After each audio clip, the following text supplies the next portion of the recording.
Sorry. Hey everyone, welcome. Happy meetup number, I think 81. It 81. is great to see everyone, and we are so happy for the new year. It is a new month. It's February, which means spring is not that far away. We are closer to spring than we are away from it. So I'm getting ready. We have a really nice meetup scheduled for today. I'm here with my co-host Emma Shubin and some really nice presenters. Before we get going, we you know that we have the tradition of meeting each other a little bit. So I'm gonna quickly throw y'all into two breakout rooms, and you've got 2 minutes to introduce yourself, tell us where you're from, and who do you teach. And I'm going to call you back, hopefully, before you even quite get all the words said. Ready, set, introduce yourself to each other.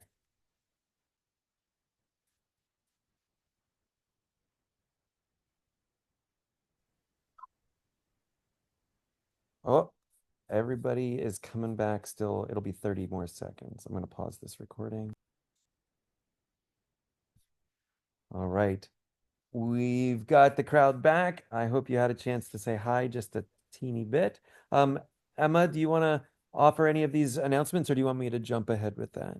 Um, Let me see. I'm sorry. I was just trying to paste our little agenda in the chat. No Um, trouble. I I can Go ahead, start. start The us off.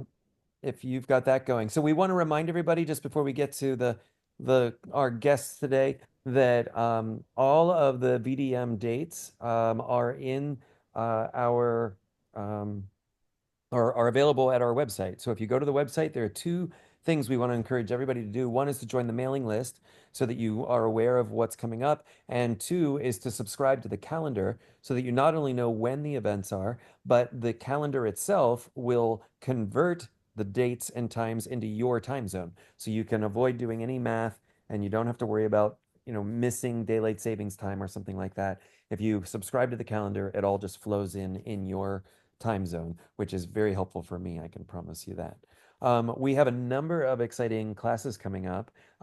We're just still kind of getting going in our new year. We just finished our first master class um, with uh, Emma, help me, with our colleague from France, Anne Gabrielle. I got it. Gabrielle Chateau, you I got did. it. Anne Gabrielle Chateau from France. And she was tremendous. If you missed the masterclass, you, of course, can still register for it and just watch the recording. She did a great job. She did a lot of tremendous work on sort of this classic set of lessons around binary ternary or the feelings of the twos and the threes, the mixed meter business. But she added so many insights to it and she taught it in such a masterful way. It really would be worth anybody registering to just to see how she introduced all of that. Um, uh, Emma, do you want to share what's coming up next? Yes, and then I have to plug our dear friend Stephen Neely and Anthony Molinaro have a short course coming up, not to be missed. It's based on a new book that they have just published, Make It Music. And I know there are many things beyond that that will be discovered together in that course. I'll be there. It'd be great to have you join It us. starts this week. I can't believe we have to we kind Happening. of have our act together, but we'll be very ready by Wednesday. But by Wednesday night, Anthony and I better know what we're doing. So that's coming up next. And then Adriana Ausch from the Boston area and also Romania is giving a masterclass after that. Many people know her for her beautiful work with plastique.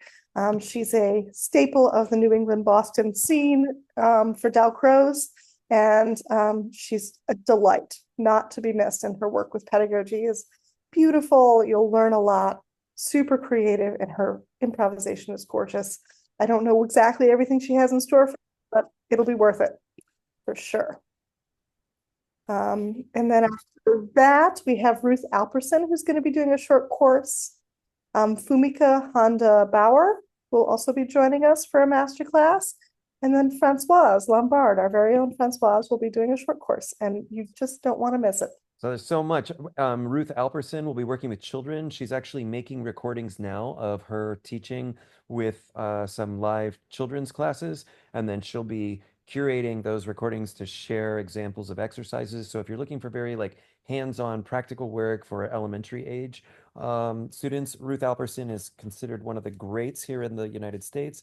And she, her work is, very popular. She was just awarded a Lifetime Achievement Award by the Dalcroze Society of America at the last national conference. So Ruth is a diploma and a wonderful, wonderful woman with so many years of great experience.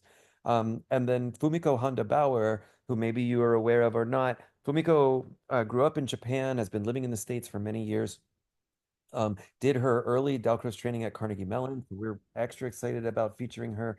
And she is going to be presenting on working with little kids, like the babies and preschool aged children. So we haven't had a lot of that content, and this is something she's been specializing in. So we're excited to see Fumiko and have her here. She's also a madly talented pianist and solfege person, and just crazy, crazy skilled. So no matter who she would be teaching, it would very much be worth it. And then we'll talk more about Francoise Lombard. I'll just tell you, I get to hang out with Francoise this coming weekend. She's coming to my town. She's going to stay at my house. Francoise is coming to the Carnegie Mellon winter workshop. We do a Dalcroze workshop every February, and Francoise is my guest teacher, and I'm really excited to host her here in Pittsburgh for a couple days of tag team teaching. That's all the news. That's Just just one kind of other thing I'll plug is the last time I think that Fumiko showed up at a conference and did a teaching was in 2016 for the national conference that was in New Jersey. So she doesn't always appear, especially at the international stage like this, and she's magical. And then Francoise, if you haven't looked up osteophony, she teaches quite a lot of this kind of work of vibrations and sounds, and her work with if you've ever been in a class with her, it's immediately apparent that her ability to make people comfortable to create sound is like unparalleled. And she's just has such a beautiful touch with how she introduces her activities. She has a whole recording library, which we put some information out about in the world. Check it out. all right. So again, lots going on. Today we have two guests. We have Josie and Mari, who we've pulled together and begged to come and just tell us a little bit about what they've been up to. The nature of these meetups are sharing sessions where we're just looking for practitioners who have a practice, and maybe they could share a little bit of what's going on in their world, either how they got there, what are some of the exact things they're doing, report to us on a recent experience that they've had, and so tonight or today, wherever you're living, we've got these two. So Josie, the floor is yours for 5 or 7 minutes, whatever you need, and thank you so much for being here. Great, thanks for having me. Hi everyone, I'm just gonna tell you about my experiences so far. So last summer I was at Carnegie Mellon for my second summer workshop. I did one in 2023 and then I did another one last summer in 2024. And so I really enjoyed being there. It was so much fun. And I feel like the first summer that I went in 2023, I was there for 2 weeks and it was followed by the ICDS conference. And it was just so thrilling. I feel like it was very magical. Just the whole experience was just really exciting. I really enjoyed being able to move my body in different ways with like the movement classes and getting to experience the eurythmics and the keyboard improvisation classes as well, and the pedagogy classes and the solfege classes. I love them all. And then last summer, so I went back last summer for the full 3 weeks, which was very, very nice, very immersive. And I was trying to also apply to be a candidate for certificate. So I took a few of the exams last summer. And so it put a little bit more pressure on than the first summer when I was there, and it was all just soaking everything in. And then this last summer was just very like, oh no, I have to do everything right. And I was studying the whole time. And so it felt a little more, I don't know, it felt a little trickier, I think, but in a good way. I felt like I was growing and learning so much. So So I'm really grateful for the experiences that I had last summer as well. And I also took a course at St. Thomas with Kathy Thompson. And that was a week-long course that was, I believe it was a half-day course per the credit requirements. And that was also really great. I loved being able to take that course here in my hometown and just being able to drive in every morning and meet other people in this area who were also interested in the same things. And I felt like with her course, it was like instantly a conversation about everything we're learning. Like, how can we apply this to how to teach with our own students?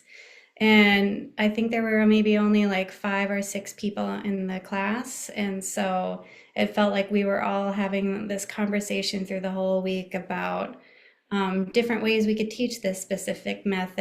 And part of the big class project was to be able to teach our own little 15-minute Eurythmics class. And it could be anything that we wanted it to be. It could be on any subject. So that was kind of nice to just kind of do something that felt really special to all of us, and then give each other a little critique session afterwards to talk about what went well and what we could have done a little differently next time. And I really, really loved Kathy's approach to solfege. It was neat having different perspectives, and being able to like prove the keys. So I loved having both experiences last summer, and I'm hoping to continue that into this coming summer as well, where I can maybe take some more classes with Kathy and maybe then go back to Carnegie Mellon as well. So there we go. Wonderful. Thank you so much for telling us a little bit. You know, the summer thing, whichever program anybody chooses to get to, or finding time to carve out a whole week, let alone 3 weeks, is just until you've done it, it's really hard to describe what all you might get out of that and what's worth, all the sort of sacrifice of the money and the time. It takes a lot of effort to go to another city. It takes a lot of effort to just do it in your own city, let alone to go to another city and find all the things to go. But one of the things that we talk about probably every summer is that it to really get deep into the work, you need that kind of immersive experience. And so, like, we're doing a 2-day workshop coming up this coming weekend. It's a very nice thing. We're going to have a very good time. Whoever shows up will enjoy it. But there's no way that can be really a stand-in for what it means to sort of get into a routine where you're noticing the classes and seeing yourself grow and have enough time to allow some of that growth to mature. And so, congratulations to Josie and to anybody who's able to sort of carve out that space to make that growth happen. We'll talk about Josie and ask her questions in just a minute or two.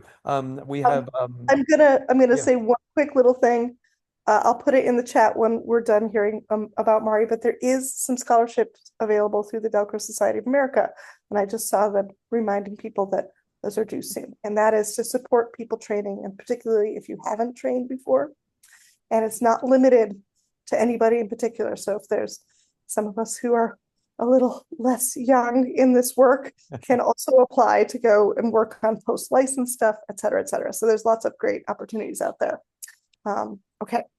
Great. Up next, we have Mari. Mari, are you set to share your screen and everything? Oh, you're on mute, just so you know. It's okay. Yeah, I would like to introduce myself a little bit, first of all, and then I will start sharing if that's okay. Okay. So thank you, and hello everyone. My name is Mari Izumi. I have been teaching Dacros and piano at the Colburn Community School of Performing Arts in Los Angeles for 26 years. And my first Dacros exposure was back in the 80s when I was a piano major at the Kunitachi College of Music in Tokyo in Japan.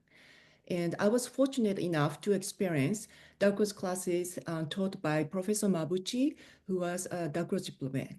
So this inspired me to study Dacros in methodology in depth. and I was a full-time student at Dalcroze School of Music in New York. And I studied broad topics under the guidance of Dr. Hilda Schuster between 1989 and 1991. And since then, Dalcroze has been a significant influence on my musical artistry and my piano pedagogy.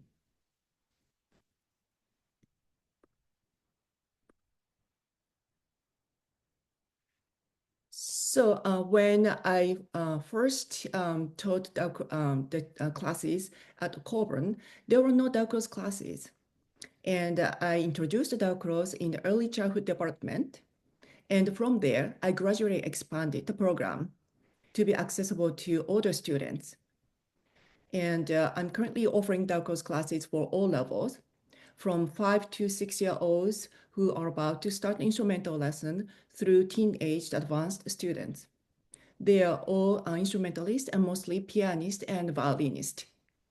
And many of them also take chorus, dance, drama, or music theory classes simultaneously.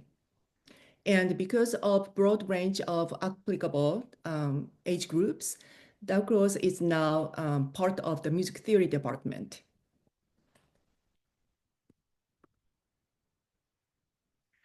I started offering Dalcroze for music educators 7 years ago. In 2018 and 2019, the Coburn School and the Dalcroze Society of America collaborated and organized several workshops for both Coburn faculty and non-Coburn faculty. And we had incredible Dalcroze master teachers, including Dr. Jeremy Didas, Dr. William Bauer, and Dr. Ruth Alperson. Through those workshops, I met wonderful local music educators who are passionate about Dalcroze education. And several people expressed interest in Dalcroze class for them at the Coburn School. So I started offering a monthly class, and that has become the introductory Dalcroze class for music educators.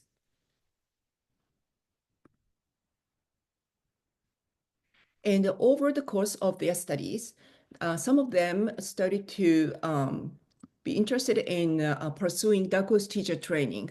However, there were no teacher training center on the West Coast, and it was not easy for them to fly out of state for the training. So I discussed this with Dr. Michael Joviala at Lucy Mossy School in New York when I visited their summer program.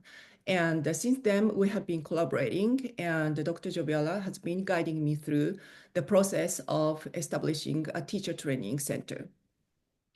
Last summer, the school launched the Coburn Dalcroze Summer Intensive, where we worked with highly passionate music educators.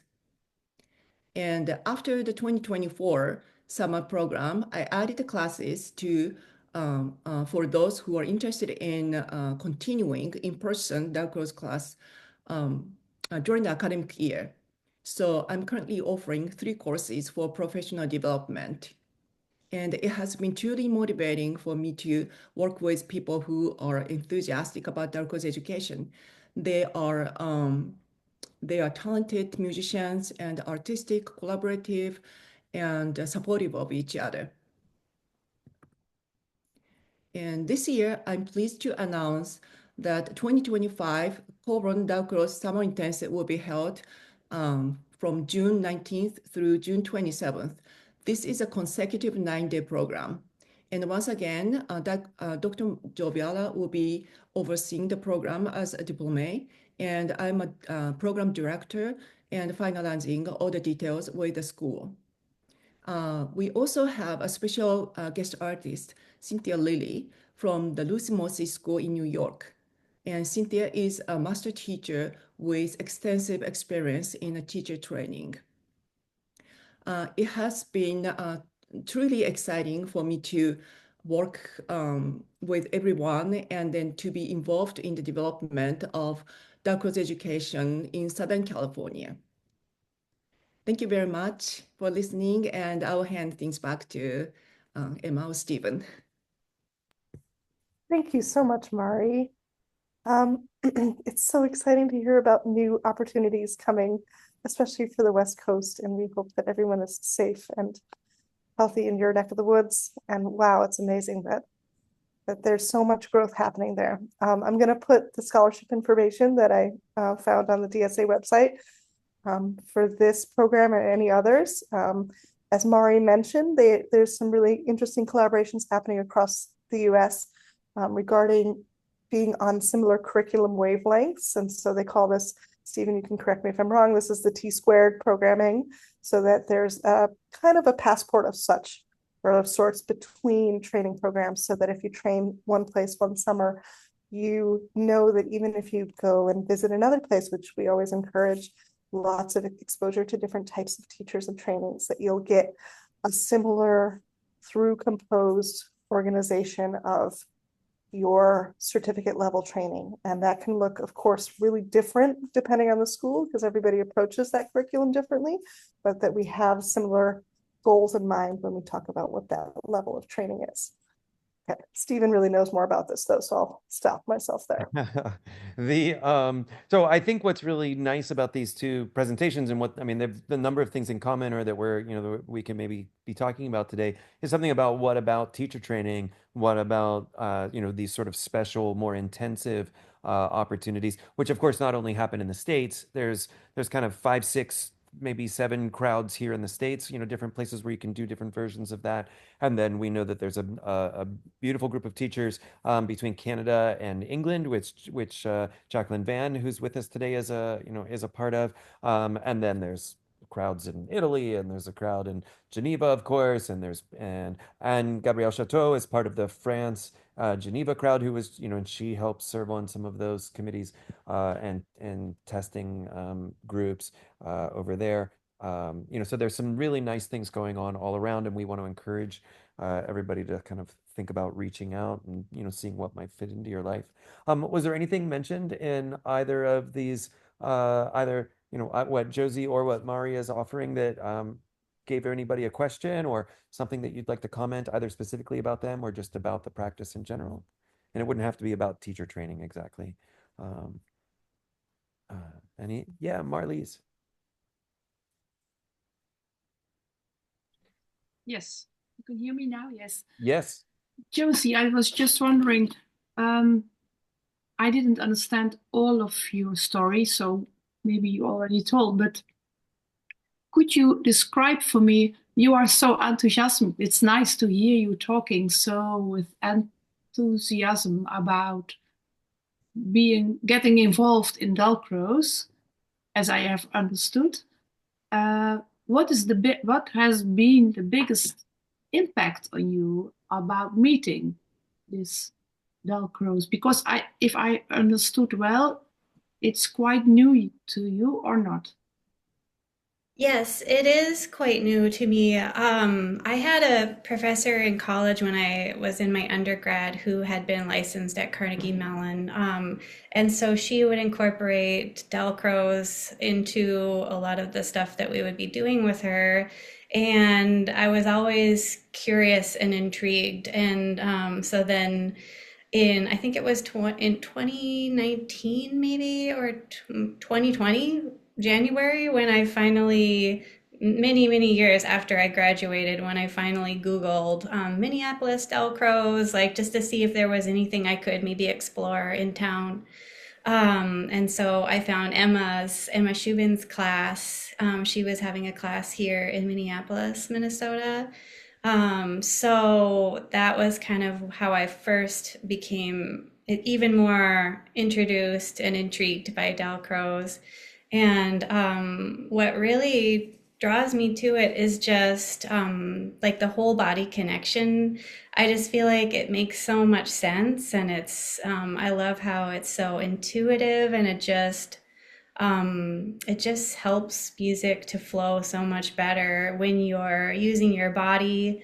And being able to teach that to my students, I feel like a lot of people don't even have that introduction into that sort of mindset when they're taking lessons.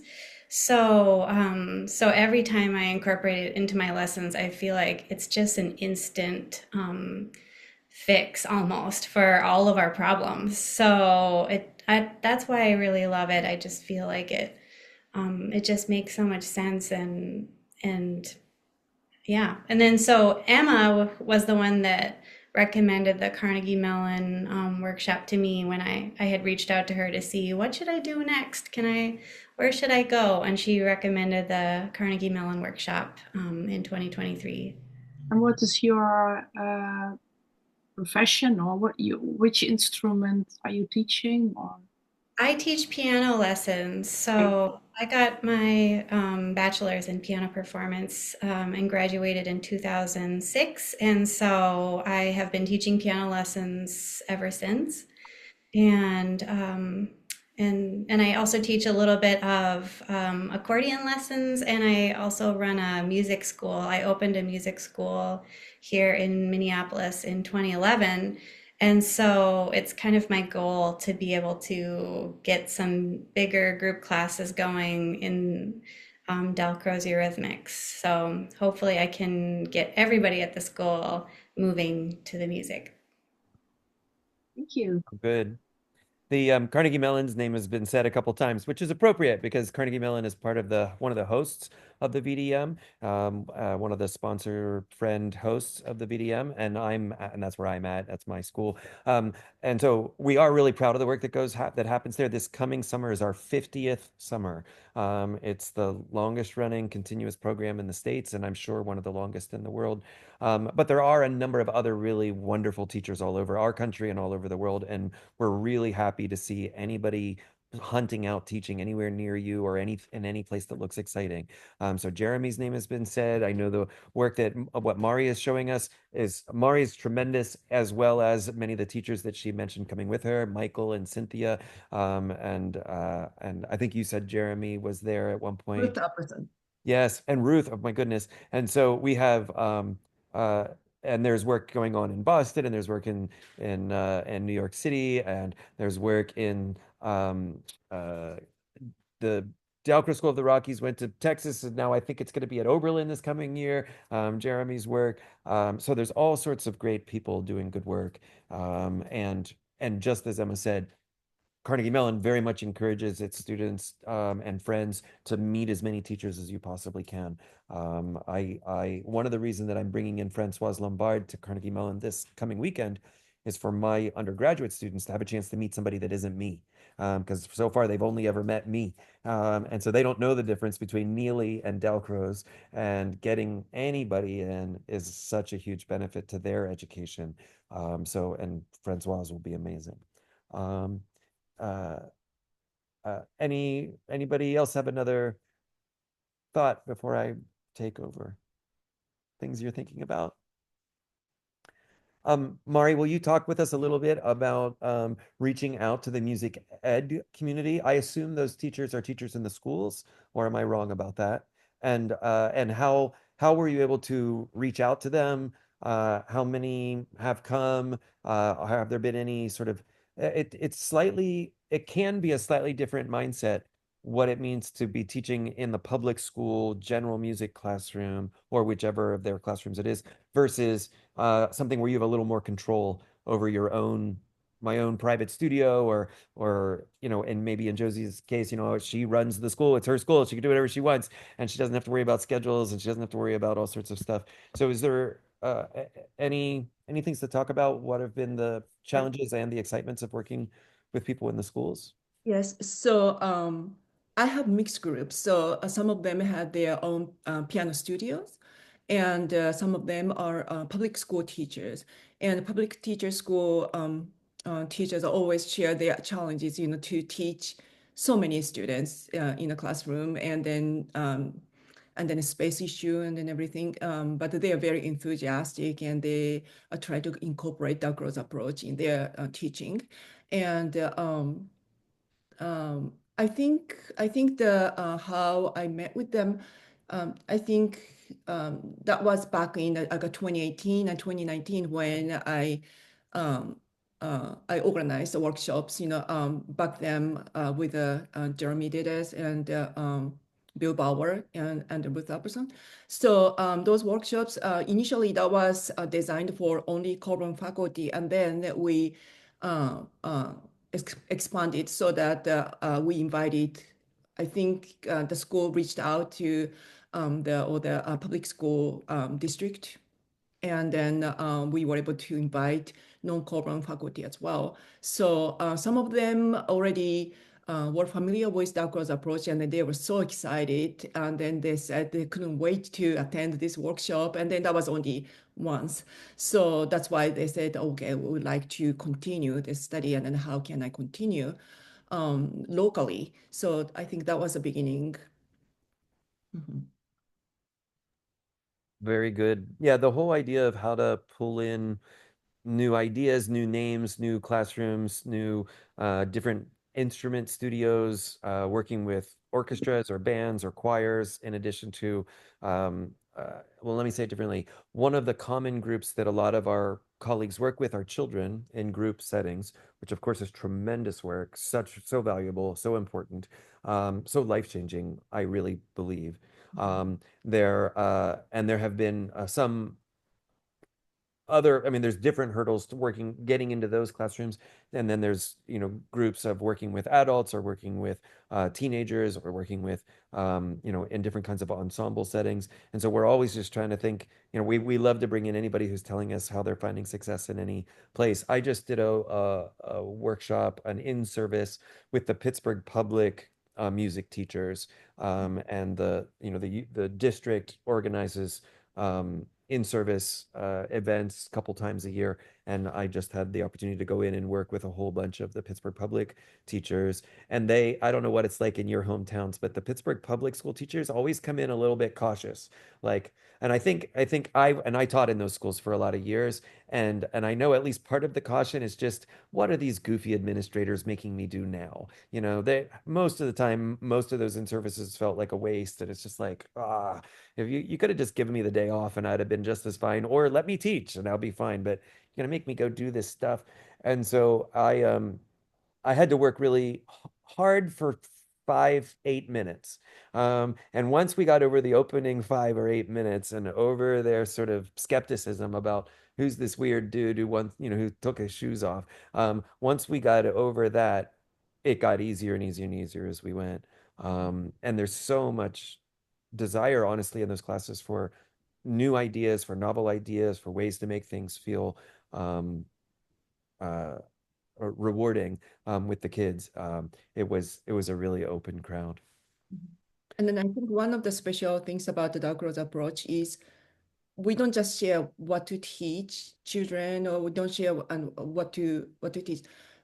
We observe, the Dark Rose methodology or the Dark Rose approaches as an artist. So we grow as we teach, or as we participate, and then learn each other, and then we grow and as an artist, and then that become more and more like you will get familiar with what's the approach, and then how to come up with your own create like methodology, or so like in my case, like I really appreciate like a T-Square program, and then I'm really like learning from that the program, and then also I'm also reminding myself this, I have to digest everything. I have to fully understand in depth, and then I will recreate so that it will become my own program.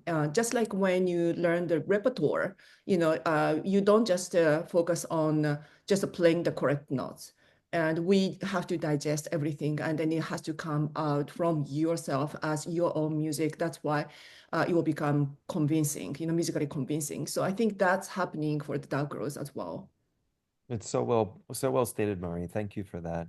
One of the forever struggles or things that's hard to help people understand is why aren't there a bunch of just books of the top 20 Dalcroze lessons for fourth graders? Show me that book so that I can just have the lessons and go do it, and then I'll be done. And it's certainly part of the reason maybe that our community is so much smaller than some of the other communities, music ed communities, is just because you have to be in it enough to digest it, as Mari is saying, and let it become your own work. And then if you can just get over that hurdle, how rewarding it becomes for the teacher, the teaching artists themselves. Yeah, so well put. Yeah, Marlies. I just have a question to all of you. Is there a majority of female or male in your new students? How you say that? Yeah, Upcoming, students. Sure. interesting. Where do you find your people, and is there a tendency in more female than male? I'll let anybody else answer first, and then I can tell you what our current experience has been. Marie, how's the breakdown? I have been all female teachers so far. I had like some male teachers reach out to me, but those who are enrolled and then coming to my classes so far the females. But the workshops and then also when we offered the workshop for common faculty, of course, like many male, faculty also attended, and some of them are really like strongly supportive about the Douglas education. Jacqueline or Ruth, do you have any recent experience or statistics, just anecdotally, about what sorts of people are registering for your works, for your things? Yeah, Ruth? Oh, you're muted. You gotta unmute.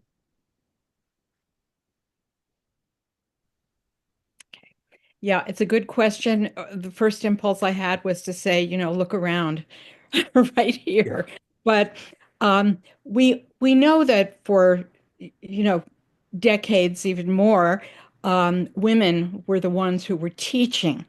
And especially when it comes to early childhood education, it was women. Uh, I do see more participation by men.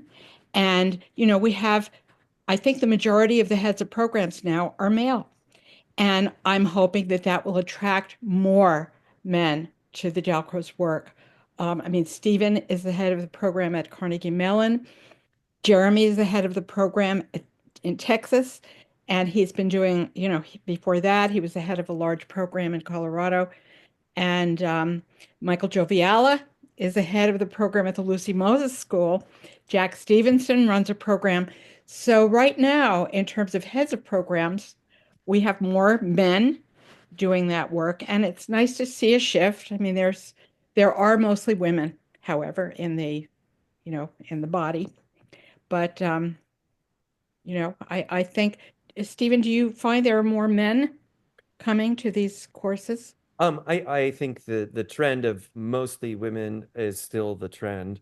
But well, I mean, there's a couple things, and I'm not sure that all these men running these programs is exactly necessarily the best answer. That could be all sorts of systemic sort of biases finding their way in, and all of a sudden they were allowed to run it where other more qualified people might have been around who could have been allowed to run it and just didn't have all the same opportunities or didn't get the same kind of credit.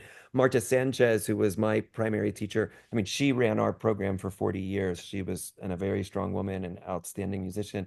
But I remember her sort of rolling her eyes because our main Eurythmic studio had a horrible, literally broken wooden floor where there were like literal splinters, that were getting ready to pierce people's poor feet. And she was out there with duct tape trying to just tape it down so to protect everybody. And then I would just happen to be around the year that the male dance teacher needed to use that room. And overnight, it seemed like they just fixed the floor. And I remember her saying, "Oh, sure, ask a man, have a man and put in the work order and it'll all get done." And I'm sure there was some truth in that. So I'm not sure. I don't want to make a claim that it's necessarily better, but it is an interesting. I mean, it is really nice to see students who coming in to study and have more equity, more balance, and the sort of experiences and the kinds of students that they attract.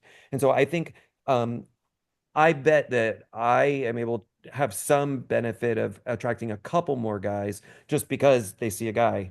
And so they think, oh, he's doing it. I could do it, and it just seems more alike. And maybe that's been some of the case why there's been some women, more women following and more attracted so that you just, in some cases, see more female faces in some of those rooms. The one thing that I really believe deeply, though, is that a lot of the stigma, and I think Marta and Annabelle, again, my two main teachers, I remember clearly, like very clearly, them being concerned and monitoring their rhetoric, the way they spoke about the work, and how they presented themselves in front, to not ever let the work look too frilly or feminine or girly or childish. They were, I mean, we're at the university. They were working with university students primarily, and they were very on guard, because particularly in the years that they were running the show, and Marta started in 1952 and taught into the 90s, and then Annabelle overlapped with her through the late 80s into the 2000s. You know, through a lot of those years, there were a lot of other people in charge looking at what's that weird eurythmic stuff. And if it felt too frilly or too light or too silly, they were worried that it would get squashed. And so they were partly excited to have some men in the room just because they thought that it gave a little bit more status in some ways. I don't really feel that so much anymore. In fact, I feel like the culture is more and more open to all bodies in motion and to weirdness like shoes off or expressive gesture as an actual relevant part of musicianship. I don't feel like I have to, let me just say it one more different way. I don't feel like I have to battle it or defend it as iron-fisted as I think Marta did. I think I get more of a pass. And maybe some of that's because I'm a man, and I really hope that some of it is just because culture has, like, now there are yoga studios on every corner. And now you can, you know, there's an Alexander teacher in most cities. And now there are, you know, there's all different versions of sort of expressive motion that are more palatable to a wider audience. I'm still cautious about how the work is presented, but I don't think I have to fight as much as they did. Yeah, Ruth. Yeah, I wanted to add one thing. There's an organization that began in 2012 called the ICDS. It's the International Conference of Dalcroze Studies, that has a different bent from a lot of the workshops because it has a whole research component. And it's also described as multidisciplinary. So there are people there from other fields, medicine, neurology, studies of the brain, because of the body considered as the learning tool, which can be, you know, go across very different disciplines.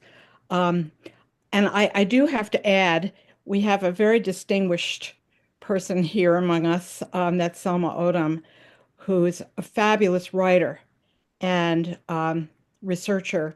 And I just wanted to mention you, Selma, because in the area of research and studying the field, I found a lot of your papers really inspiring and, you know, delicious to read, but beautifully written.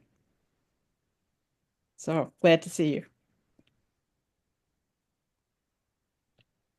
Other thoughts? What kinds of things do you want to talk about? Yeah, Alice.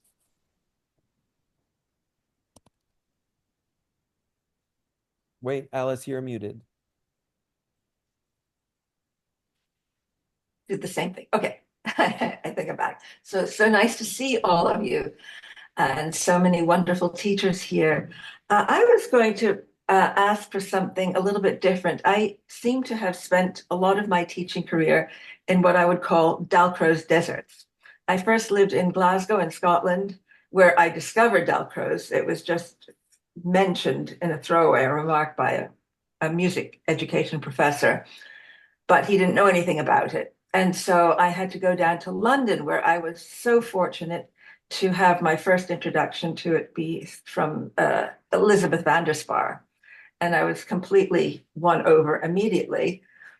And so I was able to, from between Glasgow and London, there's a good train. So I was able to go to courses.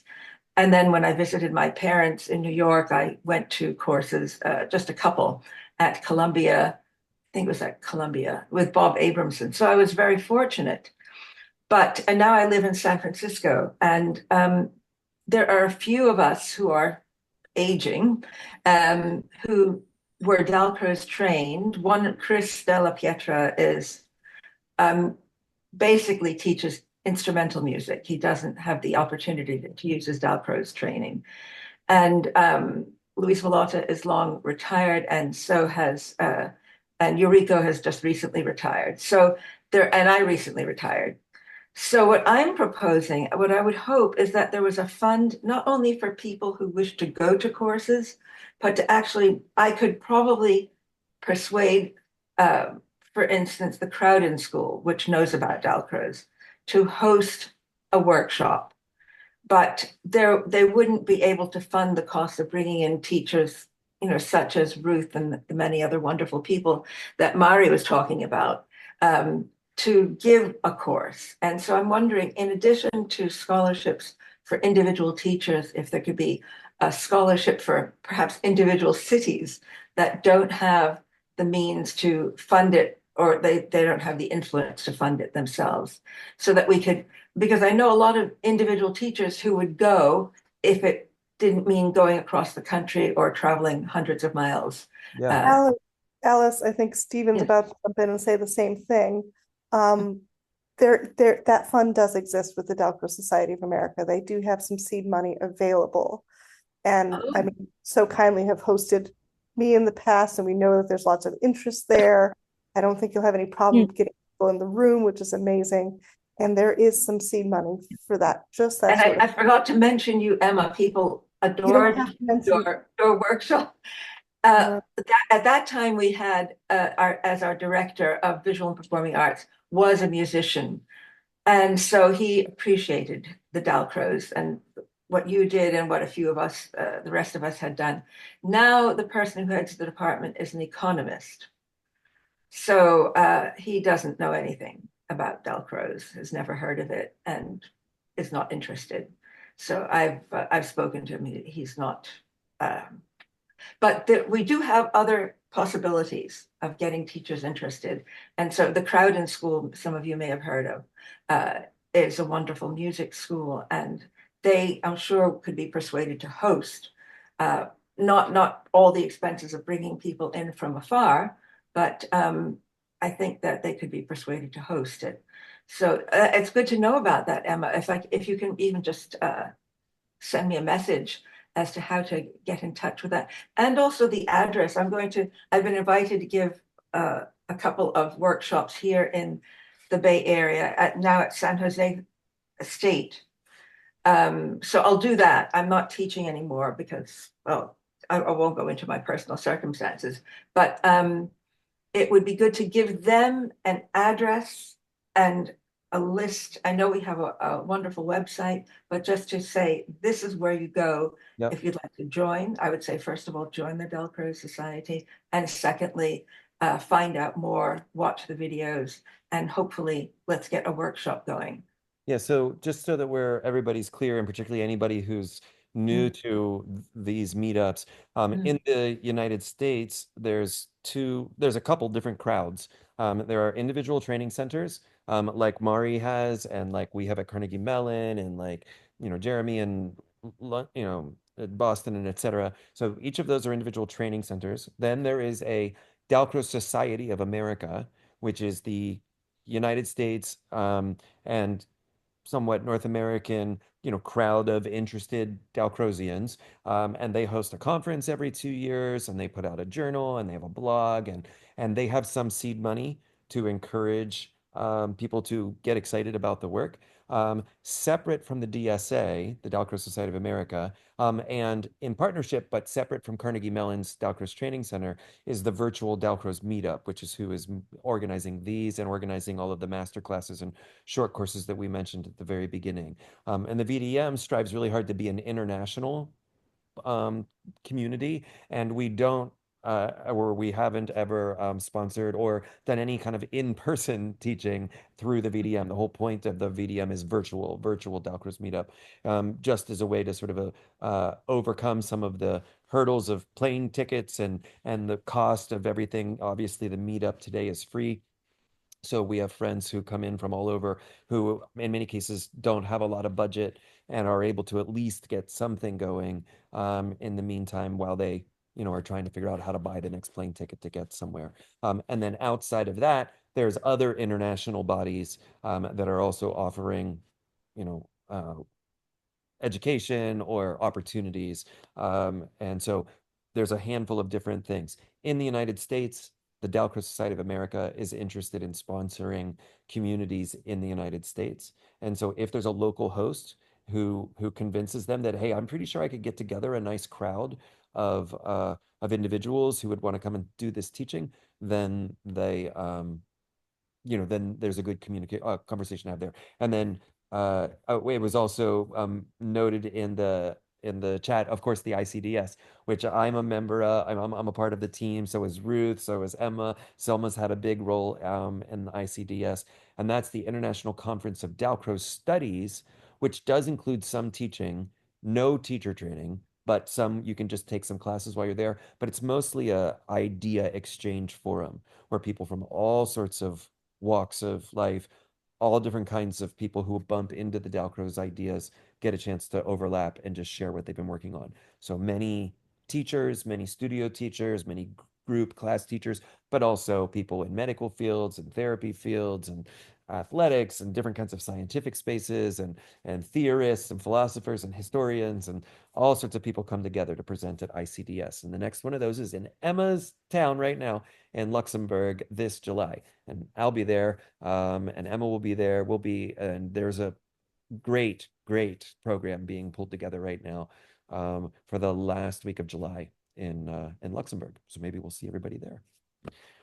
We got 5 minutes. We got time for maybe one more. Any other thoughts or questions while we have everybody together?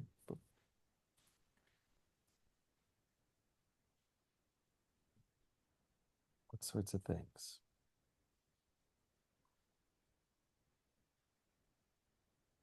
The Josie mentioning Kathy Thompson. Kathy was on the board of the Dalcroze Society of America for many years, and was part of that national group, and now continues with the American Eurythmic Society as they're continuing to do their work. So that's another group that's in town, and so there are. If you go to the DSA or the AES, they post events, the things that they're aware of, where people are giving workshops or giving sort of different versions of training centers. So looking for those listings is another nice way to get out and find those teachers. Yeah, Ruth. Yeah, I want to congratulate Mari, who mentioned that when she came to Colburn, there was no Eurythmics program there. And she's worked really slowly and beautifully, first on creating classes for the children, and now she's got a training program. And it's been many years, like decades. We wanted an outpost somewhere in California, somewhere, in that area. And she's doing that now. And it's really, there are beautiful results there. So just Yeah. want to congratulate her. And if I understand it right, Mari, you began with the children in that extension division, or that, I don't know what the wording is there. And a lot of schools of music have these sort of community arms. And so it can be a really great place to get a toehold, where it's a little easier in many cases to work with the children before you're slowly working your way up. And Mari's kind of got the whole recipe going. I agree. Congratulations. Thank you very much, and then thank you, Ruth. Ruth is one of my mentors, and then she's been a great influence for my artistry. I love Ruth's approach, artistic approach to Dalcroze methodology. So thank you so much, Ruth. Very good. Marlise, I saw your hand a little bit up there, and we have 3 minutes left. No, I just wanted to say it's such a richness to have this community online, because I'm from the Netherlands. I had to go to London for my certificate training. It's quite an effort, and we had a really rich history in the Netherlands, and it all fell down completely. It's away. It's completely away, and we have only a group of 5 people who are interested, certificate level or not, but so we meet a few times a year. So it's such a richness to have these communities. And I also join. I'm also a member of the Dalcroze UK. So for me, it's really a richness, and I appreciate this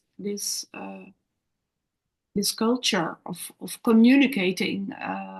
So since COVID, it helped me enormously to have these international colleagues, because I am alone almost. I feel almost alone here. Well, you're not the only one. I think so many of our Dalcroze colleagues have a very similar experience. We are such a small community. There's only a couple pockets. And actually, even in a place like Pittsburgh and Carnegie Mellon, I'm the one teacher. Like there's almost nobody else even in my city, even though I get to do the work all the time. I'm the guy. And so I don't, if it weren't for the VDM and then a handful of conferences that I can get to every couple of years, there is no community either. So I'm also Emma and I and Veronica, the three of us hosting these meetups and masterclasses. It's as much selfish as it is generous, honestly, because we get a chance to learn and to meet everybody and see our friends. And I remember in the 20 years before the VDM, 20 and 25 years before, and I would see Ruth once every 4 years if I was lucky, and now I see Ruth every couple, every 2 weeks or something. We have a chance that we get to say hi and catch up and kind of know what's going on. So it's really nice for all of us. Everyone, it's so great to have you here. Thank you for coming. Emma, do you have a sign off for us? This means so much to us, and I just really echo Stephen when I say that. It never occurred to me that I'd ever be done training, and I don't mean that in a negative way. But the fact is that we really are a community that learns together. That's one of the magical pieces.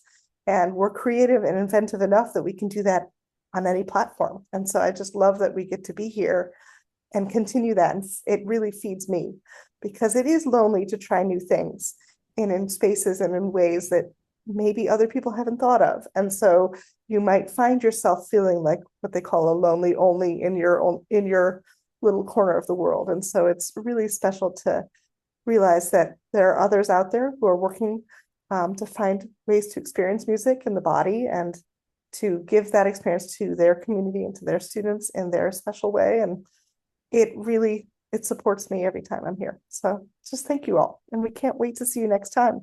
We'll Join see us, you soon. Stephen and Anthony. They'll be starting on Wednesday. And then maybe we'll see you at the next masterclass.